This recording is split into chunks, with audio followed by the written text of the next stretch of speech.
अस्सलाम वालेकुम बहुद्दीन, कैसे हैं आप? अल्हम्दुलिल्लाह, आप बताएं भाई ठीक है। अल्लाह का शुक्र। पहले तो बहुत बहुत मुबारक हो कि आपका वीज़ा इटली का जो है वो लग गया है। Thank you so much. अच्छा। आप क्रेडिट मोस्टली आपको ही जाता है, आपने अच्छा। बहुत मेहनत की, बहुत सपोर्ट किया। अच्छा, तो मुझे बताइएगा कि आपने कब, पहले तो मुझे बताएं किस यूनिवर्सिटी में यहाँ पढ़ा है आपने, किस फील्ड में पढ़ा है और सीजीपी क्या थी आपकी? मैंने सर सैयद से ग्रेजुएशन किया है, बैचलर्स में। सही है।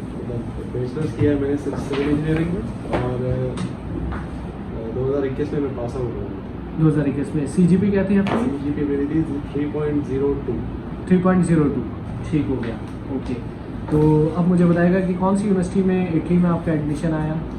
किस फील्ड मेरा में? एडमिशन आया था पॉलिटेक्निको दी टोरिनो में, टोरिनो में, ठीक है। सिविल इंजीनियरिंग डिपार्टमेंट का मास्टर्स। सही है, ज़बरदस्त। और अभी मेरा वीज़ा मुझे आज रिसीव हुआ है 9 दिसंबर को। 9 दिसंबर को रिसीव हुआ है।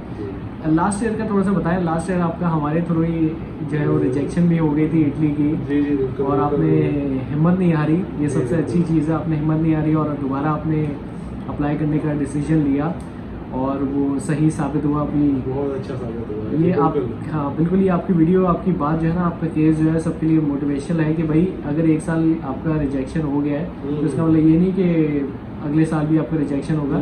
ये अल्लाह के ऊपर है कि जब आपके लिए, जब आपका टाइम लिखा है, जब आपके लिए बेहतरी है तब आप पहुंच जाते हो। आपने हिम्मत नहीं हारनी, आपने मेहनत नहीं ख़त्म करनी, बाकी रिजल्ट अल्लाह पे छोड़ देना जैसे आपने किया।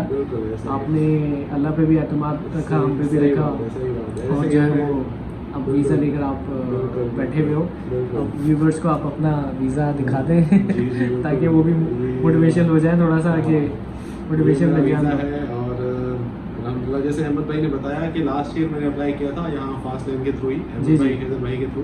जी, तो मेरा वीज़ा रिजेक्ट हुआ था।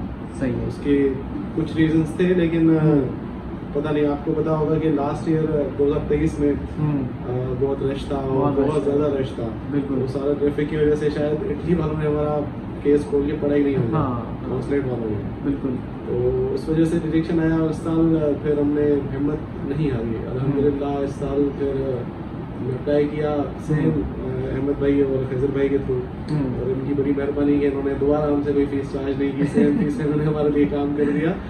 तो इस वजह से मैंने अप्लाई भी किया था। अगर तो ये दोबारा मुझे फीस देनी पड़ती तो मैं शायद ना करता। तो ये इनकी बहुत बड़ी मेहरबानी है। और टू बी वेरी ऑनेस्ट, मैंने इस साल हिम्मत तो नहीं हारी चले, लेकिन इस साल इसलिए भी अप्लाई कर दिया क्योंकि मेरी सारी डॉक्यूमेंटेशन हुई भी थी। मुझे दोबारा कोई खर्चा नहीं करना पड़ा, कोई मेहनत नहीं करनी पड़ी, कोई असल बसल नहीं था। जस्ट क्योंकि सारा काम तो आपने कर दिया था, अहमद भाई ने और फैजल भाई ने, एडमिशन आ गया था इनके थ्रू ही। मुझे सिर्फ अपॉइंटमेंट लेना पड़ा BLS के थ्रू, और वो अपॉइंटमेंट लेके मैंने फाइल सबमिट कराई जिसकी मुझे सिर्फ वीज़ा फीस पे करनी पड़ी, नथिंग एल्स। और कुछ भी मुझे नहीं करना पड़ा, सिर्फ यही था। तो उस वजह से मैंने अप्लाई कर दिया कि चलो कुछ करना ही नहीं है, सिर्फ वीज़ा फीस पे करनी है। तो हमने कर दिया। अल्हम्दुलिल्लाह वीज़ा आ गया, तो अभी हम इंशाल्लाह जल्दी से जल्दी जाएंगे।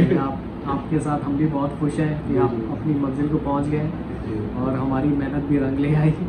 अब आप कब ट्रैवल कर रहे हैं? इंशाल्लाह एज सून एज पॉसिबल। अभी देखूंगा मेरी एडमिशन जो है वो इसी सेमेस्टर में हो रही है या फिर वो आगे स्विच कर रहे हैं, तो फिर इंशाल्लाह अगले दिसंबर आ गया ना। इंशाल्लाह इसमें भी अल्लाह बेहतरी करेगा। यहाँ तक पहुँच गया तो आगे भी पहुँच ही जाएगा इंशाल्लाह। इंशाल्लाह। बहुत शुक्रिया आपके इंटरव्यू का।